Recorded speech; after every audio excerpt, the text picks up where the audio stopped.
Welcome back, everybody. My name is Chloe. Welcome to my channel. Do all that fun stuff. I'm just going to jump right into it because there's a lot to talk about today.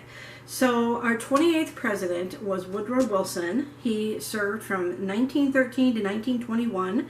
His vice president for both terms was Thomas Marshall. Here's a picture. He looks a lot like FDR, doesn't he?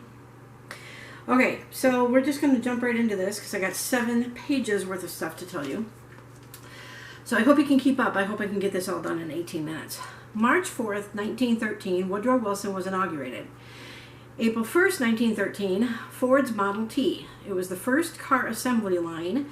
Henry Ford pays the workers $5 a day, believing higher wages will lead to better productivity and loyalty. And it seems like it's a very small amount, but think of the times. April 8th, 1913, Wilson speaks on tariffs. It's the first time a president addresses Congress personally since John Adams in 1800. May 2nd, 1913, Republic of China recognized. May 14th, 1913, Rockefeller Foundation. Largest philanthropic act, John D. Rockefeller donates $1 million to begin the foundation. May 19th, 1913, Webb Alien Land Holding Law. It's discriminating Japan. Governor Hiram W. Johnson signs the law. It prohibits the Japanese from owning land in California. May 31st, 1913, 17th Amendment provides direct popular election of U.S. senators. August 27th, 1913, the foreign policy with Mexico. After political instability and the assassination of President Francisco Madero, President Wilson declares watchful waiting policy towards Mexico. Wilson won't recognize the new government of General Victoriano Huerta, who led the coup on February 22nd. October 3rd, 1913, Underwood-Simmons Tariff Act. It reduces rates considerably from the previous Republican administration. October 10th, 1913, completing the Panama Canal. From the White House, Wilson detonated the Gamba Dike in Panama, completing the canal. I went back to try and find out when it started, and I couldn't find it. So you'll have to just go back through my things, unless you've taken notes the whole time. Then you won't. December 10th, 1913, Elihu Root wins the Nobel Peace Prize. Root was Roosevelt's Secretary of State from 05 to 09, and he wins for President of Carnegie Endowment for International Peace. So he was the president of the Carnegie Endowment. December 23rd, 1913, the Federal Reserve Act. Not since Andrew Jackson destroyed the second bank, now the U.S. now has a central banking system. The Federal Reserve System was comprised of a board and 12 regional banks. April 9th, 1914, tensions at Tampico. Mexican officials detained several U.S. Marines from the USS Dolphin. They were released quickly, but the U.S. Admiral Henry T. Mayo demands that the Mexican troops salute the U.S. flag. Huerta refuses to do so, so Wilson sends warships to Tampico Bay. April 19th, 1914, sanctioned force against Mexico. Both houses use force on April 22nd after Wilson says Huerta won't recognize the rights and dignity to the U.S. April 21st, 1914, occupation of Veracruz. U.S. Marines occupy city after several drunken sailors were arrested. April 25th, 1914, resolving the Tampico controversy. Wilson accepts an offer of arbitration by the ABC powers, Argentina, Brazil, and Chile.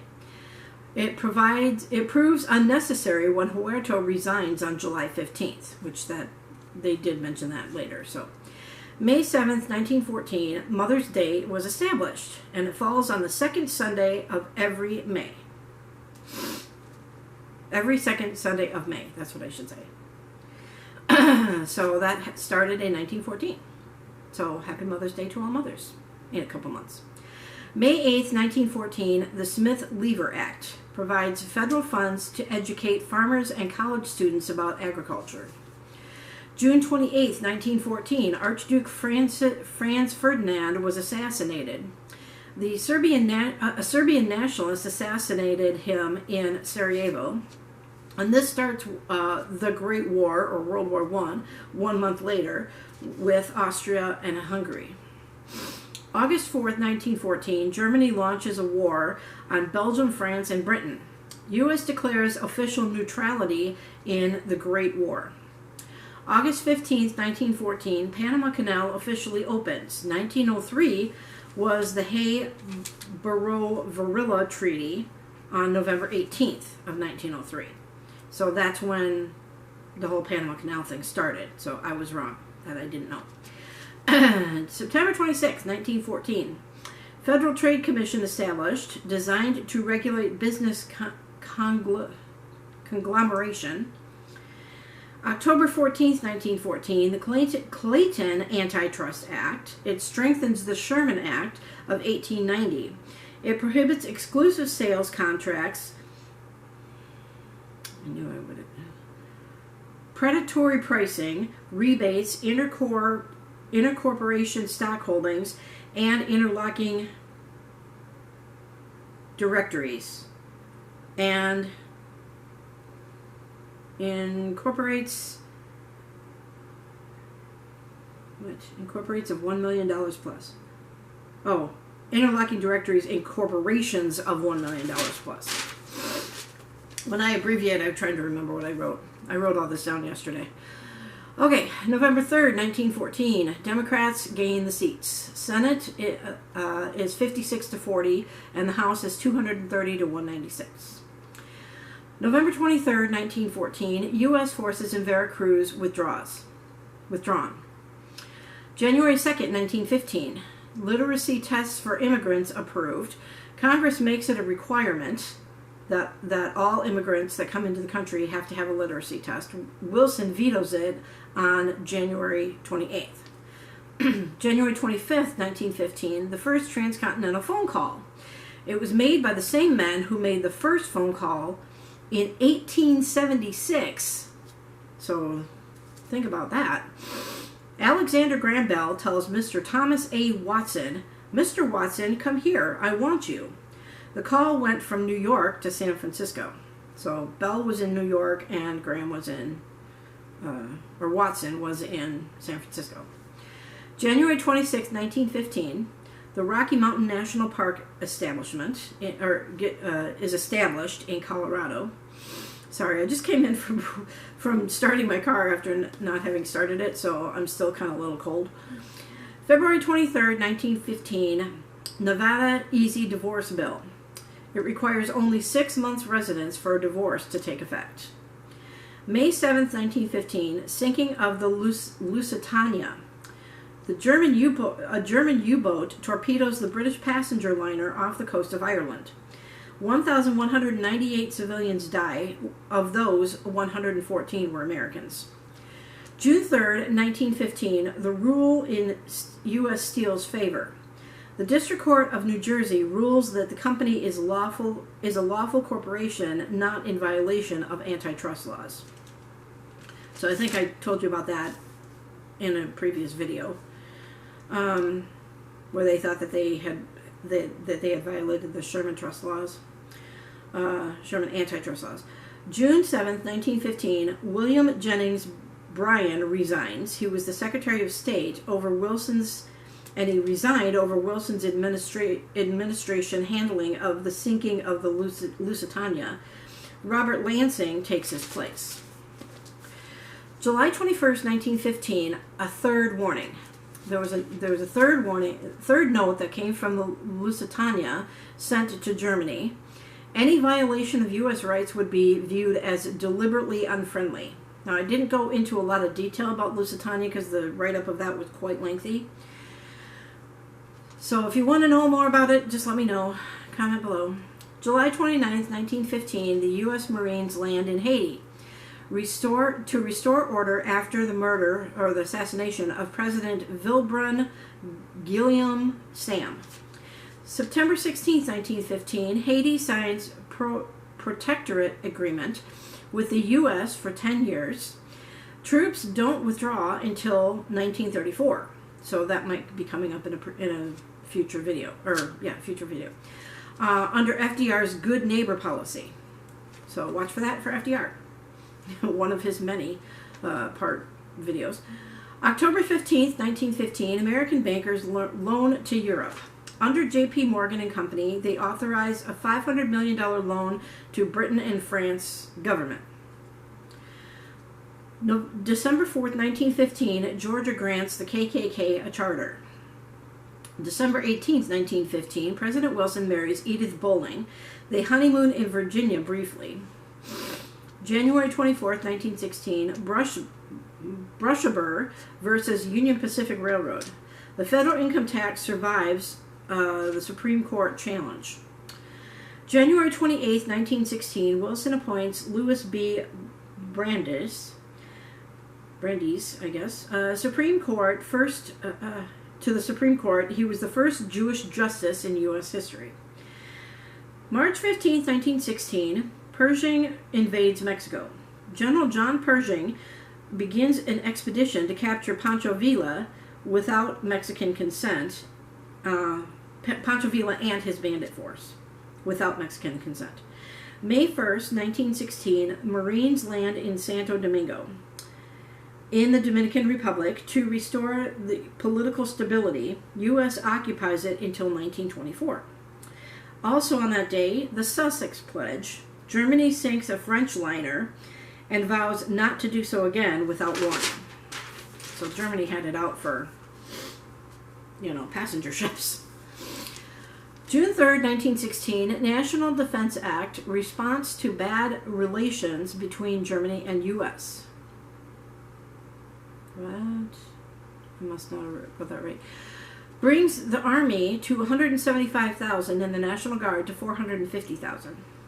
June 7th, 1916, Republicans nominate Hughes. He was a New York Governor Charles Evans Hughes, and Indiana person Charles Warren Fairbanks was his vice president nominee. June 14th, 1916, Democrats re-elect Wilson with Thomas Marshall as his vice president.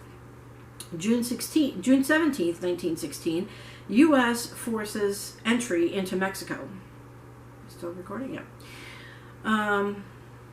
U.S. forces enter Mexico. That's what it should say.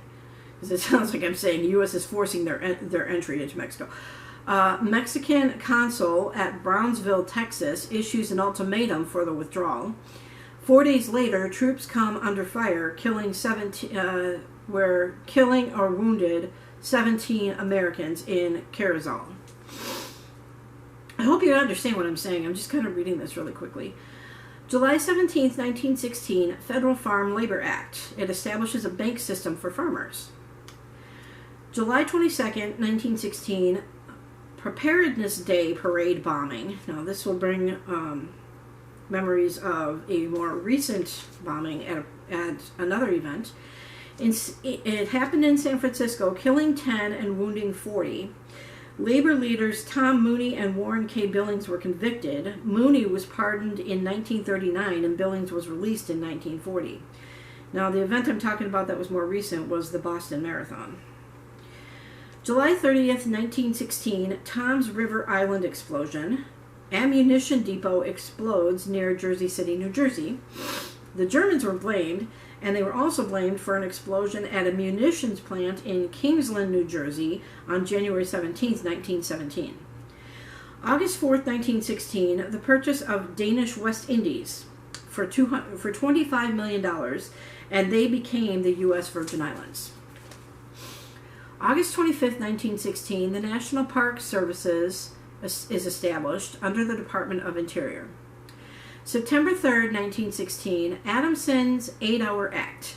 It establishes an 8-hour workday for most railroad workers. You don't really hear much about the railroad, do you, anymore? October 16th, 1916,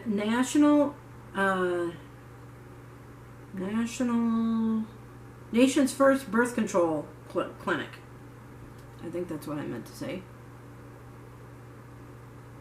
Anyway, Margaret Sanger, Fania Mindell, and Ethel Byrne open it in Brooklyn, New York. November 7th, 1916, Woodrow Wilson is reelected. December 18th, 1916, Wilson's dispatched to Europe to mediate a settlement of the war. So remember, we're still in World War I. January 22nd, 1917, Wilson's Peace Without Victory speech. It criticizes European powers' war aims to ensure a settlement free of rancor, igniting another war.